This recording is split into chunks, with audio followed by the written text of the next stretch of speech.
سرکار عالی وقار مدینے کے تاجدار صلی اللہ تعالی علیہ وسلم جب سفر سے واپس تشریف لاتے تو مدینہ منورہ کے قریب پہنچ کر زیادتی شوق سے اپنی سواری تیز کر دیتے ہیں۔ ارے ذرا سوچو، مدینہ منورہ سے خود ہمارے آقا کو کتنی محبت ہے۔ نبی پاک مدینہ پاک کی طرف جب قریب پہنچتے، اپنی سواری کو تیز فرماتے تو آقا کا غلام کیوں نہ مدینے کو ترسے۔ ارے جب آقا وہاں ہیں تو وہاں جانے کی تڑپ دل میں کیوں نہ ہو۔ مدینہ منورہ میں آپ علیہ السلام کا قلب مبارک سکون پاتا۔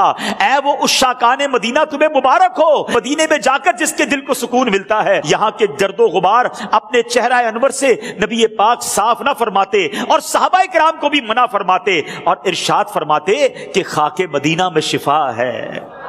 حضرت سیدنا سعد بن ابی وقاص رضی اللہ تعالیٰ سے روایت ہے کہ جب رسول اللہ صلی اللہ تعالیٰ علیہ وسلم غزوہ تبوک سے واپس تشریف لا رہے تھے تو تبوک میں شامل ہونے سے رہ جانے والے کچھ صحابہ کرام ملے، انہوں نے گرد اڑائی، ایک شخص نے اپنی ناک ڈھانپ لی۔ آپ صلی اللہ تعالیٰ علیہ وسلم نے ان کی ناک سے کپڑا ہٹایا اور ارشاد فرمایا، اس ذات کی قسم جس کے قبضہ قدرت میں میری جان ہے، مدینے کی خاک میں ہر بیماری سے شفا ہے۔ نہ ہو آرام جس بیمار کو سارے زمانے سے، نہ ہو آرام جس بیمار کو سارے زمانے سے، اٹھا لے جائے تھوڑی خاک ان کے آستانے سے۔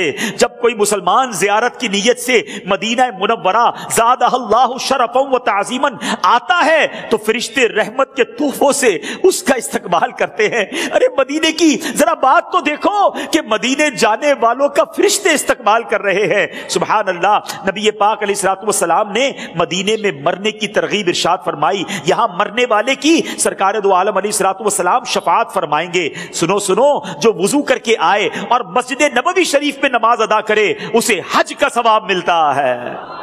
گویا مدینے جانے والا روزانہ 5 حج کا ثواب کما سکتا ہے۔ حجرہ مبارک اور منبر منور کے درمیان کی جگہ جنت کے باغوں میں سے ایک باغ جنت کی کیاری ہے۔ مسجد نبوی شریف میں ایک نماز پڑھنا 50,000 نمازوں کے برابر ہے۔ مدینہ منورہ کی سرزمین پر مزار مصطفیٰ ہے جہاں صبح و شام 70,000 فرشتے حاضر ہوتے ہیں۔ اللہ اکبر، یہ وہ مقام ہے جہاں فرشتے حاضری کو ترستے ہیں، مگر ہم گناہ گاروں کو جب وہاں بلاوا ملے تو کیوں نہ ہم وہاں جانے کو ترسے۔ یہاں کی زمین کا وہ مبارک حصہ جس پہ رسول انور مدینے کے تاجور صلی اللہ تعالی علیہ وآلہ وسلم کا جسم منور تشریف فرما ہے، وہ ہر مقام حتیٰ کہ خانہ کعبہ، بیت المعمور، عرش و کرسی اور جنت سے بھی افضل ہے۔